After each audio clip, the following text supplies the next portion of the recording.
in the pursuit of truth and common sense in an unbelievable world. You're listening to the Right Mind Podcast with your host, Todd Schowalter.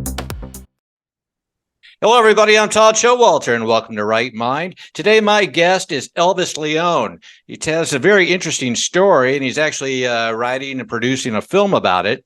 His father was actually kidnapped, Orlando Leon, while transporting vehicles from the United States to Guatemala. It's quite a story, and he's here to tell us more about it. How you doing, Elvis? This is a wild and wacky story. What's going on? I still can't believe it happened, to be honest. It feels very surreal. And after it was all said and done, I felt like I was in a dreamlike state for a couple of months after. I think it's like symptoms of shock and PTSD. It's got to be. I got to tell you, I've never actually spoken with anyone who actually had a relative, much less a father, that was kidnapped. Now, he was kidnapped. He was transporting vehicles from the United States to Central America, almost like they transport vehicles all over the country, but he was doing it outside of the country, and he was kidnapped while actually transporting a vehicle, correct? That's correct. Yes. Okay. And what? So where was he kidnapped? I mean, where? I mean, I don't want to give away the whole story, but I mean, it's kind of interesting. I mean, what time of part of the year was this? I mean, was this recently, or what actually went down? Yeah, complicated story. Obviously, you read the news article that came out. It's a 7-page, thorough story about this. But no, my father was transporting this vehicle, and he was hired by a client from Denver, Colorado. So someone in Denver hired him to ship this vehicle. Those were the same men that later kidnapped him from my father's home in Guatemala. So my dad lives in Denver and in Guatemala. Since he travels so much, he goes back and forth. But he was kidnapped from his home in Guatemala. Okay, so he's actually kidnapped, and the story is quite frightening, by the way, and it was a true story. I mean, the poor guy got his teeth knocked out, and he thought he was going to die, and it's quite a twist, as you said. I mean, you got the authorities involved, which they told you not to do. I mean, the DEA, the FBI, and whatnot. And tell the story a little bit better than I am right now. But your mother went to pay a ransom fee at the bank and asked who this is going to, and the teller discreetly showed your mom that this wasn't going to a location in Guatemala. It was actually going to a location in Colorado, Denver, as a matter of fact, where you were, correct? That's right. That ransom money went 30 miles from where we live in Denver, Colorado. So it was very scary, because you always hear about kidnappings happening south of the border, but you don't hear about them being orchestrated in the United States. So these criminal organizations are operating both in our country and outside of it. We already know this, but it's when it comes to your front door, that's when things become really real. Yeah, absolutely. So, are you in Colorado now? Is that where you are? I'm in Los Angeles right now. Oh, you're in Los Angeles now. Okay, but this all took place in Colorado. So your dad, and correct me if I'm wrong, he goes to work with this company that's based out of Denver? That's right. Okay, so he goes to work with these guys thinking this is going to be great, and I'm going to transport vehicles, which seem to be, like, as I said in the article, is pretty lucrative, making pretty good money. And it turns out the very company that he goes to work for kidnaps him, but makes it look like it's somebody else. Correct? No.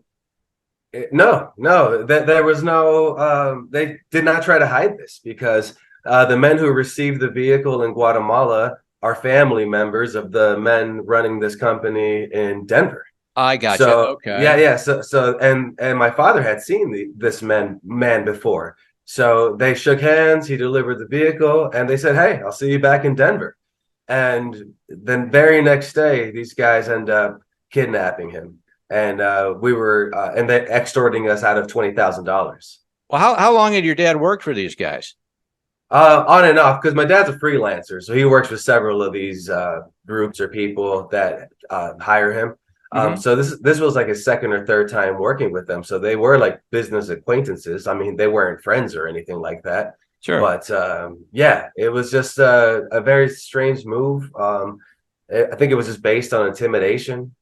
But yeah, and Wow. Okay. So walk me through tell me about the day. All right. So you get a phone call or something like that? I mean, your dad goes off to do this gig, this job, and everything's fine. I mean, he's done it before, obviously. And so what happens? I mean, you get I mean, how did this all go down? Yeah, my mother received a phone call, and it was like, give us $20,000 or we're gonna kill this guy. They had my dad in a unmarked grave in a cemetery. We would have never recovered his body if they actually would have killed him. But that night, we were in a dilemma because they told us not to contact the authorities, and we didn't know who these men were, what kind of reach they had. If we called the police here in the United States, was that going to affect this kidnapping in Guatemala? We had no idea. These are questions that no one is trained for, to have the answers to. But so we started calling the police, and unfortunately, local police in Denver, the FBI didn't even pretend to help or care during this time of our family crisis, and when we called the Guatemalan police, we received a phone call by the kidnappers within 5 minutes that they knew that we called the police station. So someone in the police station in Guatemala was in on this kidnapping as well. Oh, So wow. Okay. yes, so we had no choices that night. It was just yeah, it was horrifying. It was scary, and there was no one there to help us at all. Well, okay, so the police and the FBI, I mean, I don't understand. I mean, so they just outright wouldn't help you, or they just didn't seem interested, or both? Both. And one step further, they thought that this was all a hoax, and that my father was lying, that he must be in debt, so that's why he's making up this story to get this $20,000 from you. So like, they didn't even believe us. Like, I don't know if this was just so like mind blowing that they didn't take it serious, but for us it was hurtful, and for me too. I'm a military vet, and Right. I served the country when it was in need. I went deployed to Iraq, and when my family was in crisis, no one came to our aid at all for years. I was contacting local representatives, my senators, FBI, Homeland Security, you name it. We went to all the agencies, and no one helped us until Guatemalan authorities made an arrest of one of the kidnappers 6 months later. And that's when they started believing our story. So it took like months. And even then, once that arrest happened, that ultimately went to a trial, Guatemalan authorities were asking the FBI for specific evidence, that bank deposit where the teller let us know that that money was in Colorado, going to Colorado. Guatemalan authorities requested that piece of evidence, and the FBI denied it not only once, but twice. And so I have no idea what's going on with our local law enforcement agencies, but the way we were treated, the way that all of this unfolded was just embarrassing, and this, our sense of security has vanished in our family. And it was like the first time that like the veil was lifted of how just unstable and insecure our communities are here in the US. Because if we can't even get justice from a simple open and shut case where these men in Denver received a ransom money and it orchestrated a kidnapping in Guatemala, like, how can we get justice in this country? Right. Okay. Now, how long exactly was your dad? How long was he being held hostage? 2 days. 2 days. Okay. So what happened? I mean, how did you finally get him back? I mean, what happened with that? Well, we paid the ransom, and he was released. He was released in the middle of the night in an undisclosed location. He was, bleeding and injured, and he was rescued by Guatemalan authorities that night. Okay. So you pay the ransom. Your dad, and so you get a hold of him, and I mean, he has to be pretty traumatized even to this day. I would assume. What did he have to say after all this? I mean, did he say that he, saw any of this coming, or was it all by surprise? Did he have any inkling whatsoever that these guys that he was working with were shady like that? No, he didn't. And again, he didn't really know these men. He was acquaintances with them. But no, my dad, this was when I realized how brave my father is, because when he was released, we assumed that he would catch the first flight back home.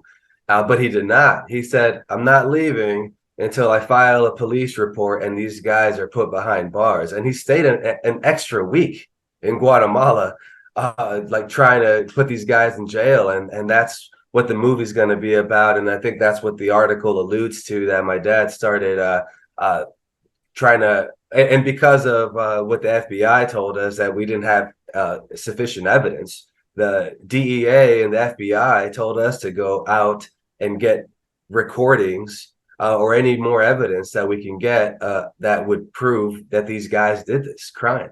So yeah, that was another shocking moment that we faced, that the FBI and Homeland Security, they put their responsibilities on us, they wanted us to instigate phone calls and get recordings. And we started doing that, and maybe foolishly, because if we would have been caught or something by these men, that when we were spying, because we ended up finding their home address, their Facebook profile, through this account number that we had.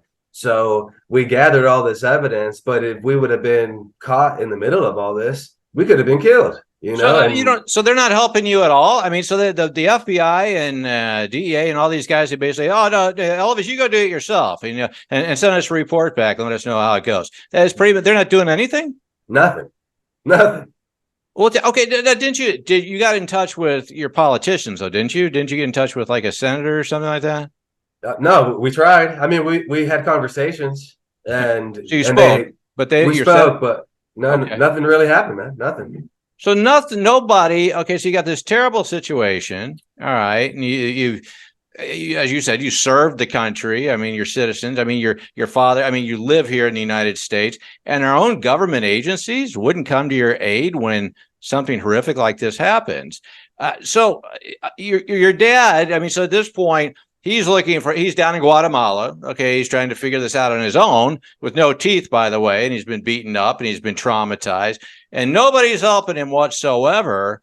What was the point? I mean, did you go down there? Did he finally come back, or how did this all start to unfold? Where you said, "Well, okay, we're going to go get these guys," and what was? I mean, how long did that last? Of you guys doing your own investigation? A couple years, to be honest. So my father came back a week later, and we thought this situation was behind us, and we were just happy to have him back. We didn't even really ask questions. It was just such a horrific moment that it was just a beautiful reunion when we came back together. But things got quiet for about 6 months until Guatemala made an arrest. And when that arrest happened, of the lead kidnapper, the guy that received that vehicle, he's the one who was arrested. And he sat in jail for about 2 or 3 years, and there was a pending trial during that period. And when this trial was, while we were waiting, we were still in communication with the FBI, DEA, Homeland Security. And so for those few years, it was very tense, because these men started harassing our family in Guatemala, and we started receiving just phone calls from these men in Denver as well. This man in jail was calling my father and trying to negotiate his release. Like he was willing to pay the ransom back to us if he would like drop the charges on him. So it was just this really like strange case where like there was still communication with these guys. And even in the lead up, when my family members, eyewitnesses, had to testify to the kidnapping, my cousin's house was broken into and destroyed. as a message for him not to testify, and which worked because then my cousin on the stand lied and said that none of this happened, and then the case was dropped, and the kidnapper was released. So like Wow. this was like a horrible time in our family history, and that caused a big divide because my dad was, justice above all else, no matter even if there's sacrifices along the way. I don't know if I agree with him on that, but he was willing to like be a martyr for this, or willing like he was just saying that our communities, we have lost control of our cities, our communities, to these people because they have instilled fear in us, and we need to fight back, and so my father was very angry with my family member who denied this all happened, and these men are still free to this day in Denver and in Guatemala. And so they're free, and even to this day, our own authorities are just letting this go, and they're not even pursuing anything. Like nothing happened.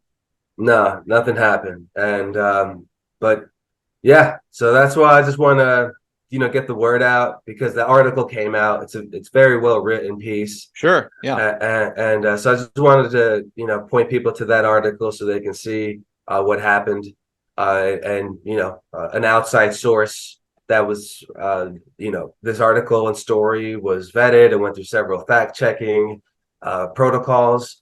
So I just want people. And what was the name? What was the name of the publication it was in?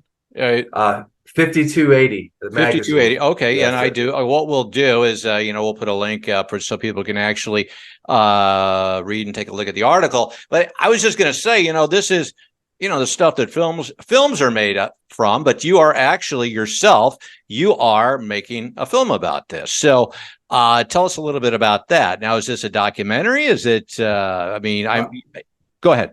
Yes, yes. It's going to be a true crime documentary. And because of what the FBI had asked of us to get more evidence, I just started documenting just what me and my father were doing. I was just getting in-depth personal interviews with my family members, eyewitnesses, with the police. And I didn't intend for this to become a movie, but it started going in that direction, and now I have accumulated like 500 hours of footage from 30 hours of trial testimonies, and just all the adventures that me and my father go on, because we drive from Denver, Colorado back to Guatemala, going back to the scene of the crime, and just trying to get closure on this event that happened to our family. But yeah, so I've been working on this for a couple years now, and trying to raise money to finish it, because if anyone knows about video editing, it takes months of work, maybe years, and you need to pay professionals to help get this thing to the next level. So that's where I'm at. And what's your goal with the movie? I mean, you want to get it out to tell the story of not only what happened to your father, but I assume you want to tell, just how wrongly you were treated. That's right. I mean, this is a story of injustice as well, So, and it's difficult. I already mentioned everything that we dealt with, but I just want to get the story out because there's a lot of crime that's being overlooked, and I feel like my film will put a spotlight and maybe even pressure on police authority that is not doing their job. Why do you think that is? I mean, I just find that so hard to believe. I mean, you would think, that is their job. And then to come back and say, no, Elvis, you take care of it. You do the legwork and then get back to us. And if we're interested, we'll pursue it. I mean, why? I don't understand. I mean, to me, that baffles me. You would think here in America, that United States, that would be unheard of, that's what they're here to do and help us. I mean, there was absolutely no one within all of the organizations, all of them. No, that you didn't meet one person that you said, hey, let me see if I can help you. Yes, and they are mentioned in the article. And unfortunately, from what I found out recently, though, is that the only reason that this Homeland Security agent offered to even assist or listen to us is because he had previously in his career made an arrest in the Guatemalan community. So he had some connection to this world. And if it wasn't for that, I don't think he would have taken this case either. So and so that's the thing. I don't know what these agents are looking for, whether it's like the big payday or if it's something of a higher interest. I'm not sure. I don't know how they make their judgment or how they choose the cases that they pursue. But obviously something's broken. Something in the system is for sure broken. Where, like, again, an open and shut case of a kidnapping criminal organization that lives in Denver, Colorado, and that can't even be like looked at. So yeah, it was very just, I don't know. It was hurtful, to be honest. The treatment that we experienced. Well, did you approach any media outlets? I mean, not that the media is very objective, but I mean, did you find any possibilities through that, either television or newspapers or anything? Well, I suppose I'm doing that now with you.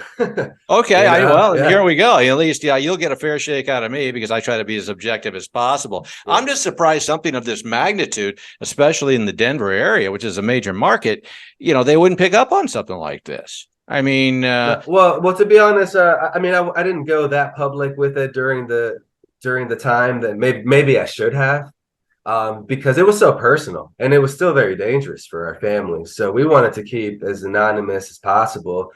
So I kept all this footage and these videos, close to my chest for a long time. So I think now that we're a few years removed from it, I think it's time to tell that story. And I don't know if we'll get justice ever again, or at all.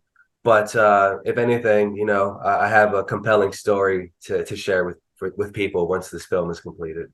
Absolutely. And what's your goal with the film, as far as I know, telling the story? But how are you thinking about distribution? I mean, what do you want to do? Is it going to be theatrical? Are you looking to get it streaming? Or I assume you want to get it in front of as many people as possible. Yeah, of course. Well, I'm a filmmaker, before this, so that was always my aspirations and goals. So I never thought that it would be with such a personal film, a personal story. But that would be the aim, obviously, for a small theatrical release, or on a streaming platform. Sure. That would be best case scenario. But you do want it to be seen, obviously. Yeah, of course. Absolutely. Yeah. Okay. So your mom and dad, how are they doing it? I mean, I would think that has to, this type of trauma, have they rebounded? Are they doing okay these days? Or, are they living in fear? How are they doing? My mom is always saying that she's, never going to be comfortable, and that fear is always looming. My dad, he's still like very gung ho about trying to get justice. But they're doing okay. But I don't know, things haven't been the same in our family since this happened, and I think, and with all the heartbreak and all the disappointment and just that feeling of betrayal by like all of these, institutions, it really took a toll on our family. But we're still together and hopeful. Gotcha. So now you're in LA now, as you said. Well, at the time, when did you move out to LA? This took place, again, this was based out of Denver, but you weren't in Denver when this happened? I was in Denver, yes. I just moved to LA just like recently. 6 months ago. Gotcha. Yeah, you want to get the heck out of Denver. I don't blame you. So, yeah, okay. Yeah. So do you have any contact with anybody back in Denver now, aside from what you're doing? As far as the actual authorities go, or at this point, are you taking it all on your own? No, it's all on my own now. And gotcha. No, my parents are still in Denver. So okay. So I visit there multiple times a year. So it's always going to be my second home. But okay. Yeah, I just don't want anything to do with Colorado, to be honest. Yeah, I don't blame you. So, is this like a big crime? Is this like a big syndicate type of thing, or was this just more or less, a small group of people, from what you found, that were trying to pull off a money making scheme? It's more. It's more than. No, I think that definitely. Yeah, no, I think they belong to a big criminal organization. Okay. And all right. So. Gotcha. Well, I tell you what, it's a fascinating story. I can't wait to hear what comes with your film.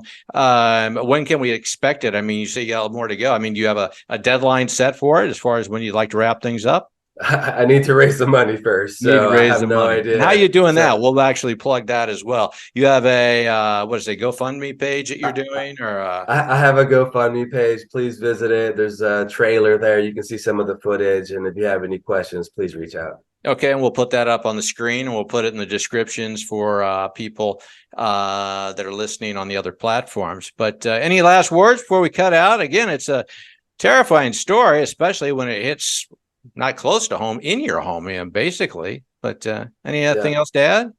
No, just thank you so much for listening, and hopefully that we can spread the word about just all the injustices that are happening, and how all our just agencies that are here to protect us, they're all degrading, and I don't know how we can fix it, but we need to, and hopefully we can get this right. No, it's a travesty and it's an injustice, and that's not how things should be run in the United States. And yeah, along with a lot of other things that need to be fixed, that's definitely one of them, and it is a big one. Well, thanks for your bravery, thanks for your service, and thanks for your time.